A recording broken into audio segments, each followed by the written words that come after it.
So with Christine unable to ride anymore after her accident, we've decided we're going to continue the adventure. And although the Westphalia Walter does awesome, he doesn't get into the spots where the bikes could. Well, at least where I could get the bikes. So yesterday I went down to London, Ontario, and I picked up this little guy. Haven't decided a name for him yet, but we'll get one. He is a 2010 Daihatsu HiJet EXT model.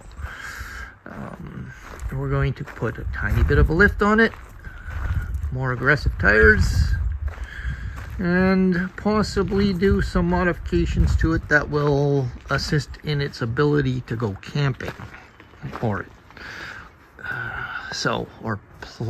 pleasure ability to go camping, I guess. Because anyways, we'll see what happens. Let the adventure continue.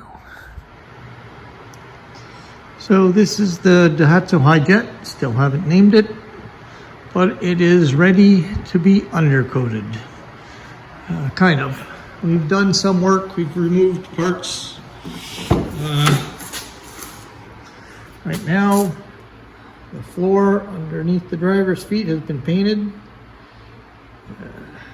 Just because it was a little bit surface rust, and I don't want to put the undercoating there. We've moved the fuse box over there. We've removed on the other side, we removed other components. The air box has been removed.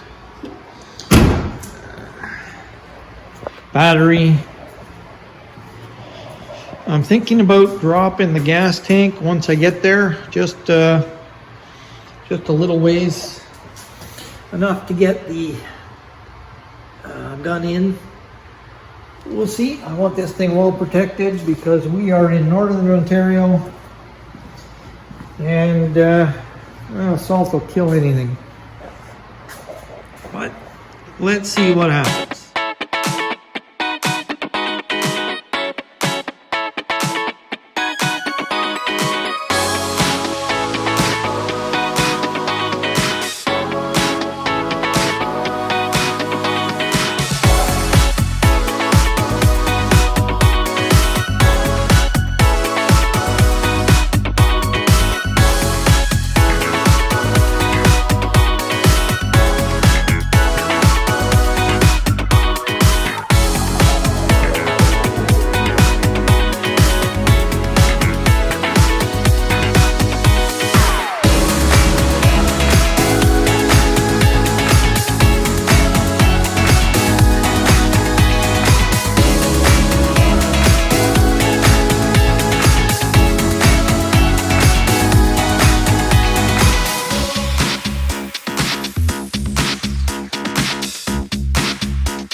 So, got some really nice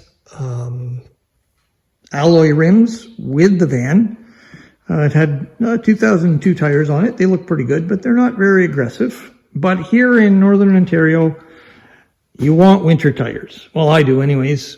So I went out and I found these used. They were pretty dirty. I've cleaned them up a fair bit. I'm going to spray them with paint.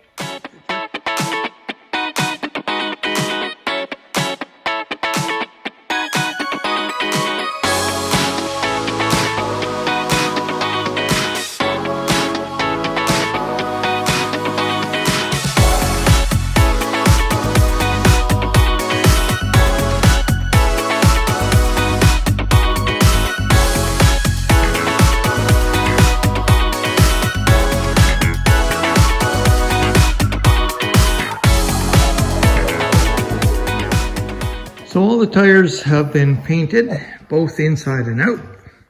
Sorry, all the rims have been painted inside and out. Not the best job, but it's just to get it through the winter. I'll sandblast them next summer when these winter tires are not being used. Anyways, I got the back one on because, like I said earlier, the bleeder valve, there's no bleeder valve on this one. So I was able to put it on because that's what I was waiting for. So I'm going to put them all back on. It's been undercoated. Coolant's been drained and flushed. Brakes have been done, drained and flushed. I've checked all the brakes. I was thinking about doing the differentials and transfer case and the transmission, but the thing only has 40,000 kilometers on it. I'm going to take it out and use it like that for a little while. I'll do that next summer. Can't think of anything else to do. Maybe changing like if you look here, these are ugly. And I have the 4 of them rusted out, so I'm be changing those. I just got them today. The interior I got cleaned up, painted the floor. I think it's looking pretty good. I got to close that up. So I'm going to throw the tires back on. There's some stuff to do. Again, either I'll take this off and do it later this season or next summer. Not sure which. Anyways, now let's throw all the tires on.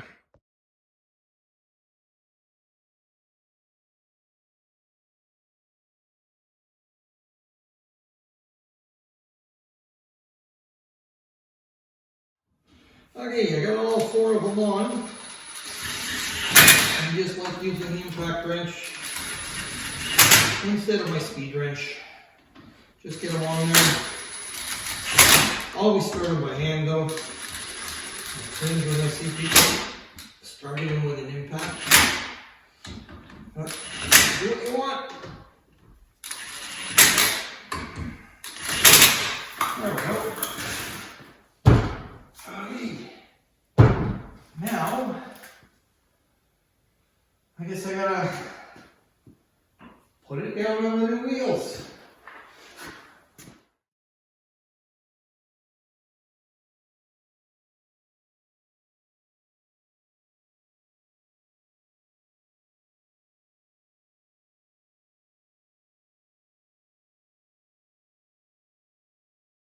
Let's see, 60, 74 foot-pounds. Let's not waste any more energy than we need to.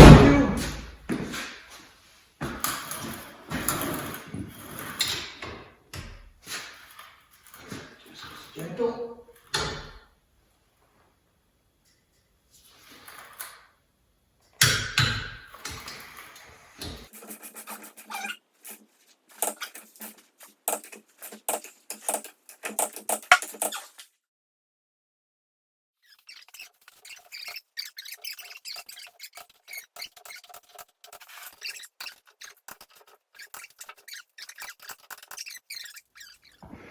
So, put her back on the ground. The tires look pretty good. Taking out the jack stands, I remembered, after cleaning up all my underspray equipment, well, semi-cleaning, I now have to do the frames where the jack stands were sitting. It's only a small bit, but it would have been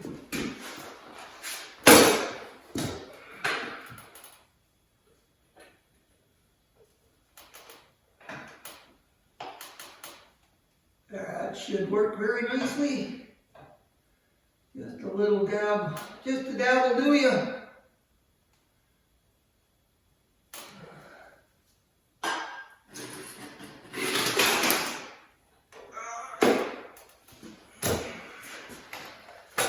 So I'll bring you along and show you.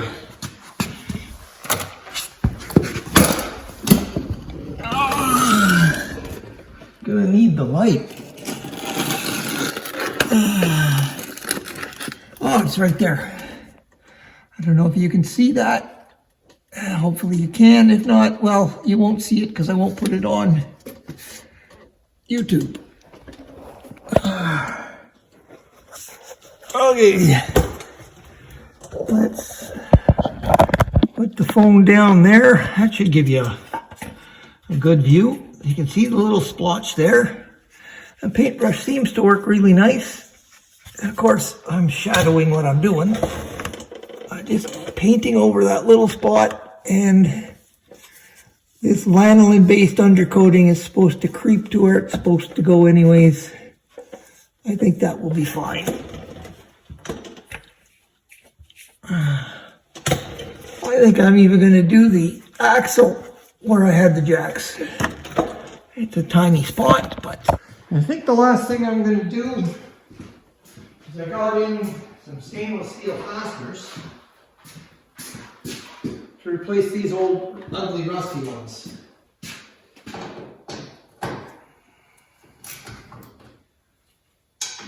Just loosen these off a little bit. That's a little tight.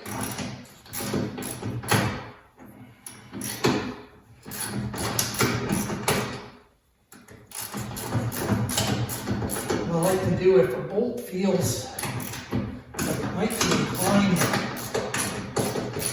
to get stuck and snap, I like to run it back and forth a little bit.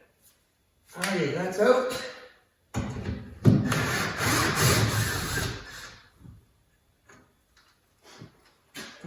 See how ugly that is. I think that's a 6mm washer. Oh, bear with me. I think I have bigger.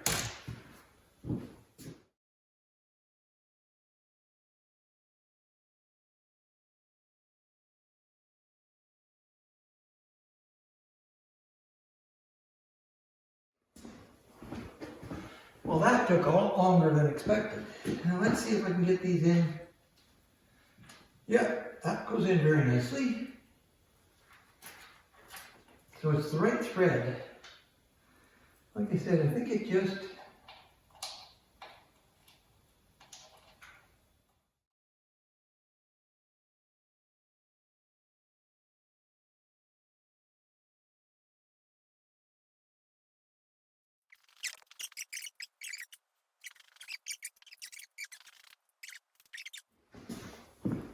So here you'll see I was able to get a lock washer and a good sized washer. The hole is, I'd say about 6.5 to 7 mil, so it fits nicely. This washer is way too big and way too floppy. So I'm going to put in a smaller 6 mil and then this big floppy one, just, you know, more to grab with the lock washer. So this is pretty thick. With the headache rack has the two top ones are slots to hang the headache rack on first.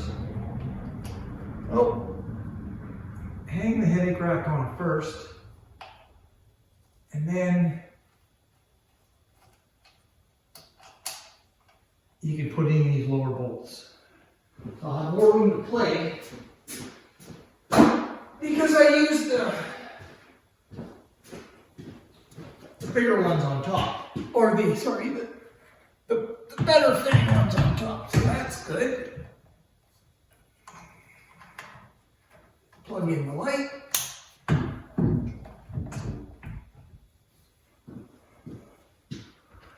And now these ones with the 3, that would have been a nightmare to put in.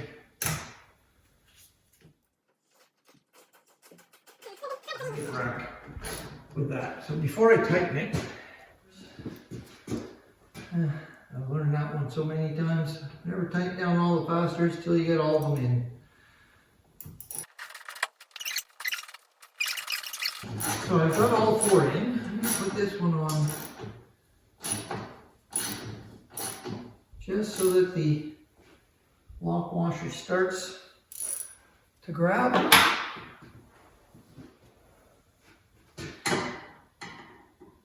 And I use a tiny little persuasion tool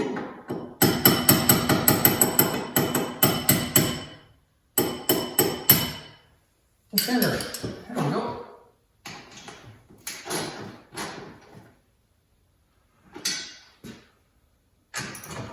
That's good.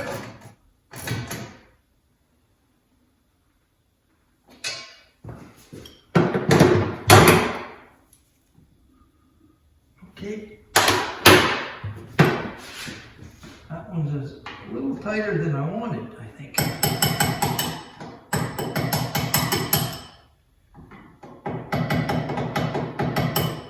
There we go.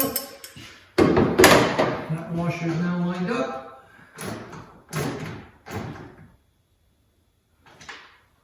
And this one is a go.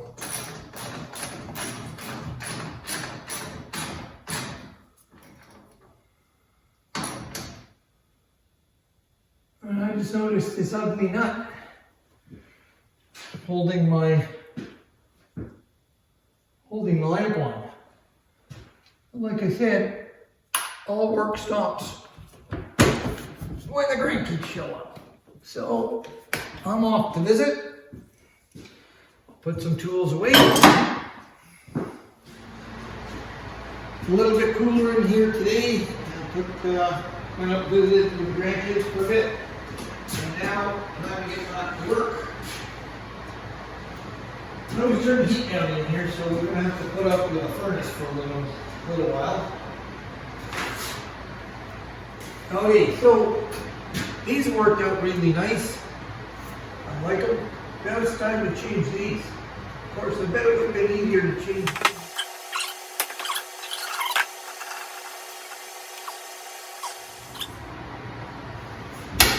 Is it going to work? No, you're going to have to add some washers in there.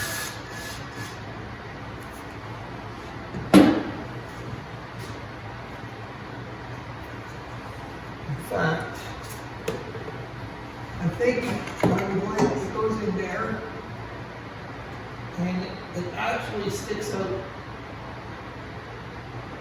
I'd say about the width of a washer. It sticks out on this side of the headache rack. So I'm actually going to add a washer in between.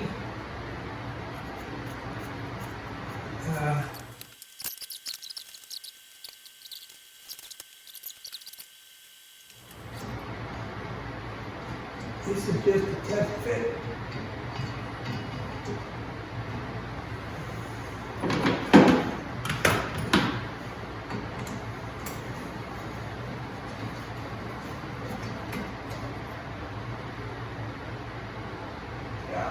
Bring it back in there. And it doesn't hit the cab. I like it. Okay, now to change that other bolt. Now we got ourselves another rusty, ugly. Okay, so did a little bit already. I'm gonna get this. This is the bracket for the backlight.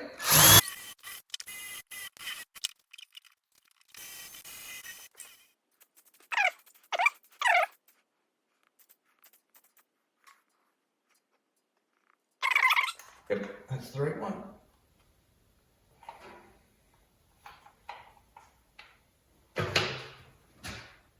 Okay, so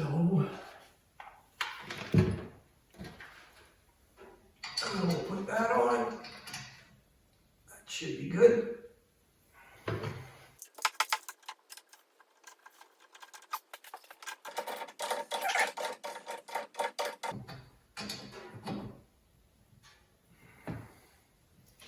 And it recessed it in, so I'm thinking of building a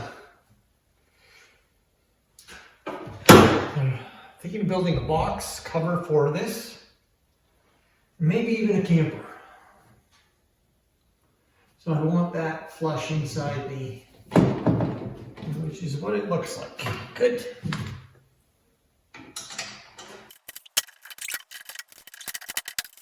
This way. Yes, we can. That's tight enough. There. That's done as well. So now just working on other things in the garage. I have a Westphalia from Alberta that is here that I've been asked to do some work on.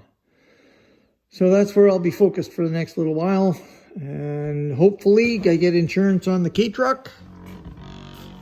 And I'll be able to start running around in that, seeing how it is in the snow.